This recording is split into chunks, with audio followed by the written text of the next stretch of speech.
ભાઈ બહેનો, જય ભીમ, જય સંવિધાન। આજે હું ડોક્ટર બાબા સાહેબ વિશે સ્પીચ બોલવા જઈ રહ્યો છું।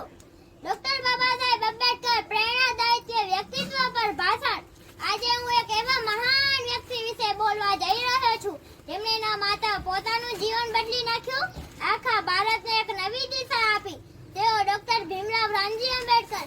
બાળપણથી જ તેમણે ગરીબી, અસમાનતા, અશિક્ષાનો સામનો કર્યો, પરંતુ તેમને હાર માનવા બદલે શિક્ષણને મજબૂત બનાવ્યું। આજે પણ એમનો એક ઉદ્દેશ જીવન બદલાવવાનો સંદેશો આપે છે। શિક્ષિત બનો, સંઘર્ષ કરો, સંગઠિત રહો। તેમણે અમને શીખવ્યું કે અસલ શક્તિ શસ્ત્રોમાં નહીં પણ જ્ઞાનમાં છે।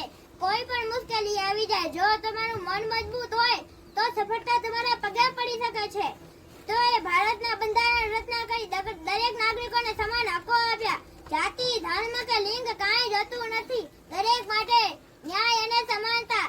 ડોક્ટર બાબા સાહેબ આંબેડકર જીવન સાચા અર્થમાં જિંદગીના સંઘર્ષમાંથી ઉકેલી વિજય ગાથા છે। આજે જે સ્વતંત્ર અનુભવ કરીએ છીએ તેમાં યોગદાન અસાધારણ છે। ચાલો આપણે પણ સંકલ્પ કરીએ કે શિક્ષણ તરફ આગળ વધશું, અન્યાય સામે અવાજ ઉભો કરીશું, ન્યાયી અને સમાન સમાજ બનાવીશું, તેમાં આપણું યોગદાન આપીશું। જય ભીમ, નમો બુદ્ધાય।